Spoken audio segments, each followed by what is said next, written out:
Non-compliance to standard of care is the most ridiculous reason for denied claims.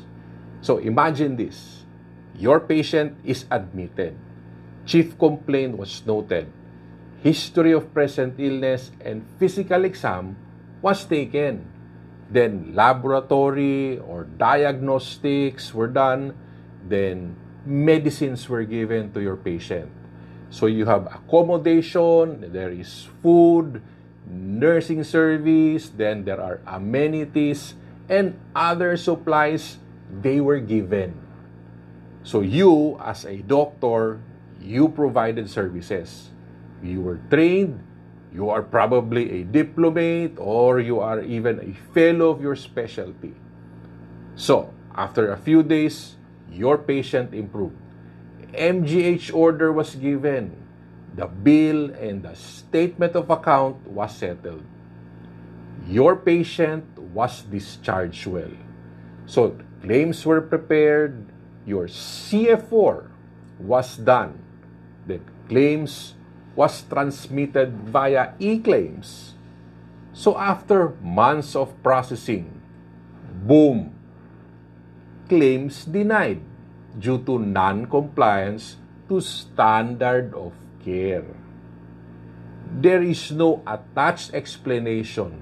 There is no clear explanation for the type of non-compliance. There is no details in the failure in whatever standard of care. Simple. Denied claim. Goodbye. Have you experienced this? Now, with my almost 15 years experience in PhilHealth, in my opinion, this is one of the classic ridiculous things. During my time, okay, most or every denial has an explanation. Every RTH has a pinpoint reason. Thus, corrections can be made by the hospital. This non-compliance is a bit mysterious and borderline dumb. Okay? Now, let us dissect the details. Friends, non-compliance, okay, means failure to comply. Okay? The standard of care is patient care accepted by experts. Standard care means based on CPG or clinical practice guideline. So we can simplify things. Non-compliance with standard of care means treatment of the patient did not comply with the CPG. Correct? Okay. So, the patient was discharged well. How, in God's name, can PhilHealth evaluators determine the non-compliance to the CPG? They were not there.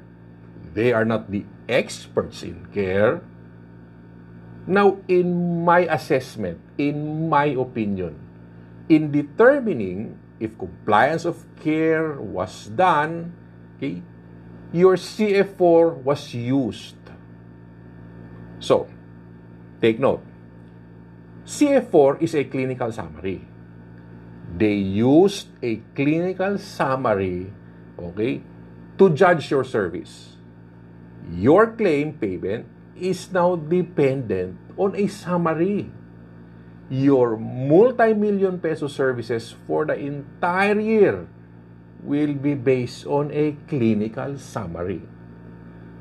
For me, this is ridiculous times 10. It is unfair. Any summary is not a reflection of the entire event or service.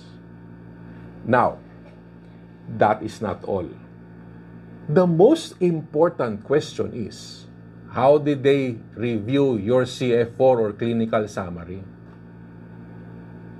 Allegedly, CF4 review is done using a checklist. Some diagnosis has 4 or 5 questions only. The questions are based on items in the CPG. Take note, several pages of the CPG are reduced to to 4 or 5 questions only. Now, if you fail in one question, your claim can be denied. So, you manage your patient 7 days due to CAP-MR. Then your CF4 or clinical summary was done average. Using the checklist, your CF4 fails in one question. Boom! Denied. Your claim was denied due to failure to comply with the checklist. It has got nothing to do with the numerous services, numerous supplies given to your patient. It has got nothing to do with patient outcome. It is all about the questions. This is what I tell my clients. Make sure your CF4 entries match the clinical chart.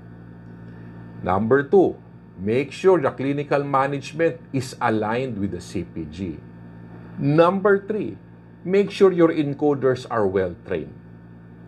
Denied non-compliance to standard of care is failure to comply with a checklist.